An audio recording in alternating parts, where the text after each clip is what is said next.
Hi Reddit. I'm Leo. I'm 23 years old, and I'm the black sheep turned golden ticket. The last words my dad said to me before I left for college were, "Don't come crawling back when this all blows up in your face." And now, 3 years later, my inbox is flooded with messages from him and my mom. Messages I haven't opened. Missed calls I haven't returned.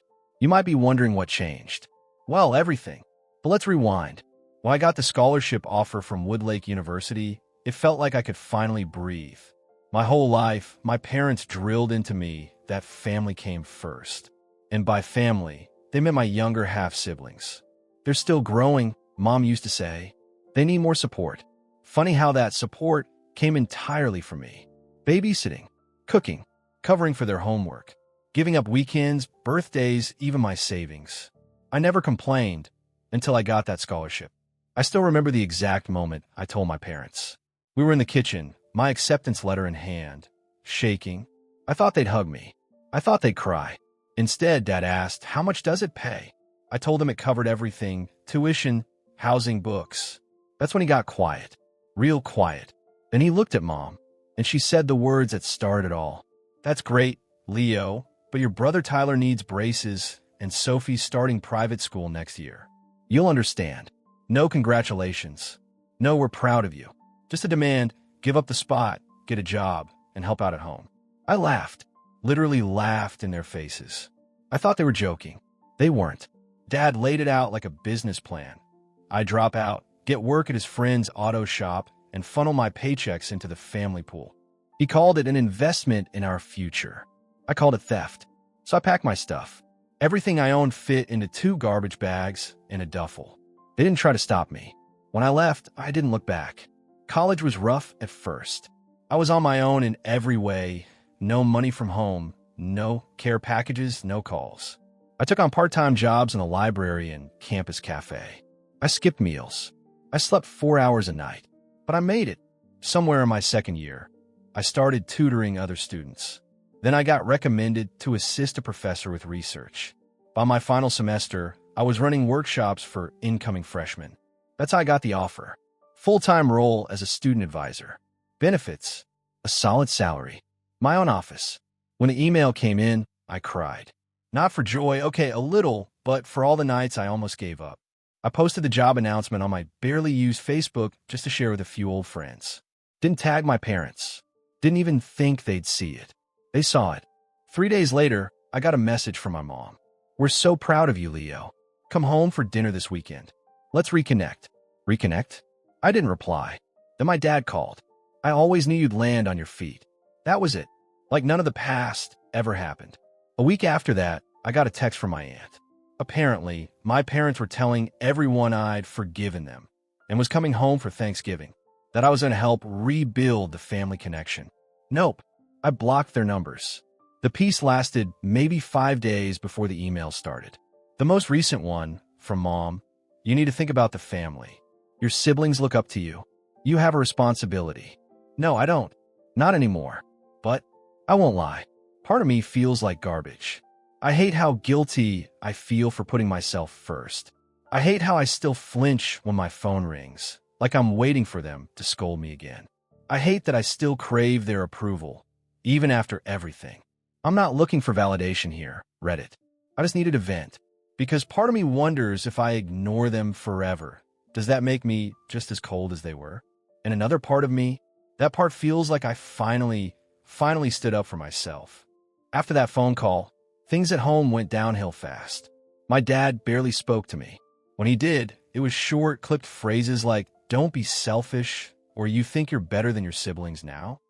My mom cried a lot, loudly, always when I was in the room. She'd sniff dramatically at the kitchen table, muttering stuff like, "I didn't raise my son to turn his back on his family." It was like walking on glass.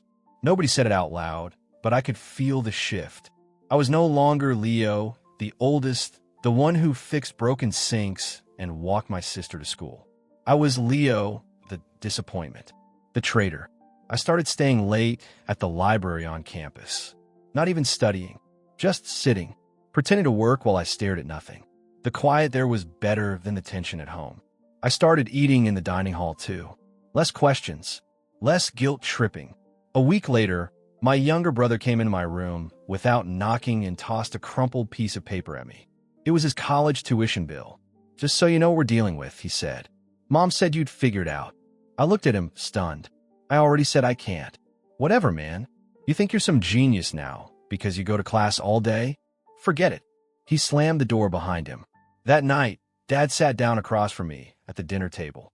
Mom and my siblings were quiet. Eyes on their plates like this was a ritual they'd practiced. "I want you to think very carefully," he said, chewing slowly. "This family supported you for 18 years. Roof over your head, food, clothes. You wouldn't be in that fancy college if not for us." I stayed silent. "We're not asking for your kidney, Leo. Just to step up. Help your siblings get the same shot. I'm helping myself. Isn't that what you always told me? Be a man. Take care of your future." He leaned in. "Your future is your family." That night, I packed a bag. One backpack, my laptop, a hoodie, 2 shirts, toothbrush. That was it. I didn't say goodbye. I left a note on the kitchen table. "I'm not the bad guy for choosing myself." I slept in my car for the first 2 nights. Then my classmate Jalen found out and offered his couch. His parents lived in another state, and he had the whole apartment to himself. "Stay as long as you need," he said. "You're not the only one with family drama." I cried in his bathroom that night, silently. I was 19, broke, technically homeless, and it was the first time in my life I felt free. For the first time, I started focusing on my future without guilt attached. I signed up for extra tutoring gigs, took shifts at the campus cafe, saved every dollar. It wasn't glamorous. I was exhausted most days, but I was in control. I got lucky in my 3rd year. One of my professors recommended me for a research assistant spot. It came with a small monthly stipend and a private office. I almost cried again, this time in front of people. By the time I graduated, I had a job lined up with the same university. Student affairs. Entry level, but stable. Benefits for 1K, the works. They even offered to help pay for a master's if I stayed 2 years. I didn't tell my parents. I didn't call. Didn't write. I figured if they wanted me gone so badly, they'd be fine with the silence. Until the email came. I was 23, working full-time, with a decent apartment and a cat named Newton. One afternoon, I opened my inbox and saw it. Subject, "Can we talk?" From my mother. I stared at it for 10 minutes. Didn't open it. Just sat there with my chest tight and stomach turning. Then came the texts. "Mom, we're so proud of you." "Mom, your sister saw your name on the university's website." "Mom, maybe we were too harsh." "Mom, can you come home for dinner?" "Mom, your brother needs advice for college." I didn't respond. Then Dad called. I didn't answer. The next day, I got a message from my aunt. "Your mom's worried sick. You could at least let them apologize." Apologize? I had lived in silence for years. Hustled my way out of that house. Sacrificed birthdays, holidays, everything, just so I could stay afloat. And now that I had something to show for it, they wanted in. What bothered me more was the tiny part of me that wanted to go home, that wanted them to see me now, that still craved their approval, even after all the pain. I was so mad at myself for that, for still caring. That night, I stood in front of the mirror and practiced what I'd say if I ever saw them again. "You don't get to want me now. You made your choice. I'm not your backup plan." But deep down, I didn't know if I meant it. Because I still remember my sister's face when I walked her to 1st grade. The way my mom used to sing in the kitchen. The way my dad looked when he wasn't angry. I hated how much I missed them. I didn't answer the emails. I didn't call back. But I didn't block them either. Not yet. I didn't even realize how much I'd been bracing for their silence to continue. But when my phone rang one Sunday morning and Mom's cell flashed on the screen, my stomach flipped. I stared at it until it stopped ringing. Then it rang again. And again. 5 missed calls. Then a text. "Leo, please call me. Your father and I want to talk." Talk about what? About how I wasn't good enough. About how they'd chosen 2 teenagers over the adult son they cast aside. I ignored it. For days. When I finally did call back, I braced myself for the worst. But it was like talking to 2 entirely different people. My mom's voice was trembling, soft. My dad wasn't barking out commands or insults. He was polite. That scared me more than if they'd screamed at me. They said they were sorry for how things went, and that they were proud of me. They'd heard through the grapevine I was working at the university now. One of the younger siblings, Anna, had apparently mentioned it. I kept my voice calm, professional, like I was speaking to two people I'd never met. Then came the ask. "We're in a bit of a bind," my mom said, hesitating. "Your dad lost his job. The twins are still in school. We're struggling with a mortgage." Ah, there it was. "So you called because you need money," I said flatly. "No," she rushed to say. "I mean, yes, we're struggling, but that's not why we reached out. We want to reconnect. Maybe have dinner? Talk. As a family." I said I'd think about it, but I didn't need to. I already knew. That week, I couldn't focus on anything. At work, I stared at papers without reading them. I kept running through the conversation over and over in my head. Part of me wanted to see them, wanted to believe they missed me. But another part, the part that remembered every slam on my bedroom door, every word thrown in my face like garbage, wanted to cut the line permanently. My roommate, Chris, saw me spiraling and finally said, "Dude, you need to talk to someone." Not me, like a real someone. So I booked one of the university counselors. I sat in that office, tried to act like it wasn't awkward, like I wasn't thinking about walking out halfway through. But once I started talking, it all poured out. The pressure, the guilt, the loneliness. The way I'd stayed up at night, wondering what I'd done wrong. The years of trying to make them proud. And then how they just threw me away like I didn't matter. When I finally stopped talking, the counselor just nodded and said, "You've been surviving so long. You haven't had time to process any of this. But you have the right to protect your peace. You don't owe them access to your life just because they changed their tone." That hit me hard. A week later, I agreed to meet them. Neutral ground, a diner near the highway. I got there early, sat in the booth facing the door, and kept my jacket on. When they walked in, they looked older, smaller. My dad's once broad shoulders were slouched, and my mom looked tired in a way that makeup couldn't hide. They sat down like strangers. The conversation started off awkward. They asked about my job. I gave short answers.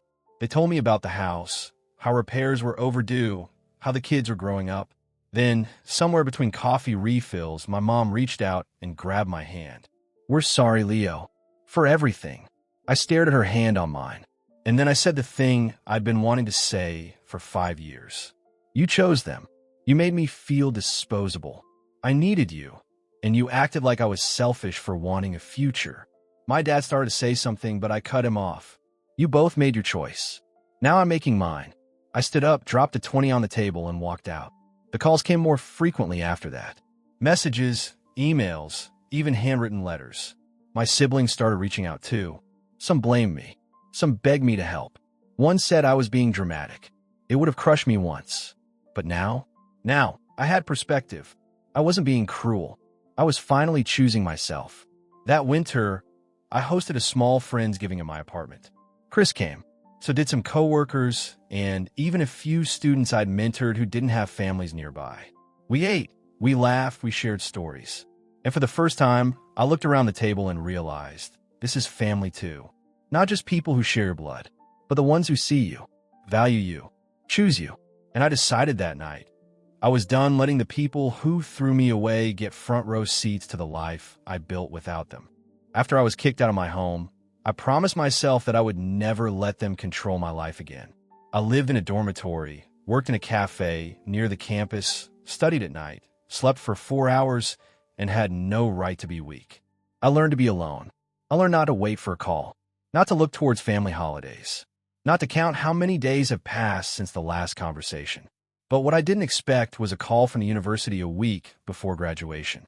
I received an invitation to become an assistant professor in the same department where I studied. It was a steady salary, health insurance, and most importantly, a signal that I was no longer the kind of guy who could be kicked out of the house for money. I didn't tell them.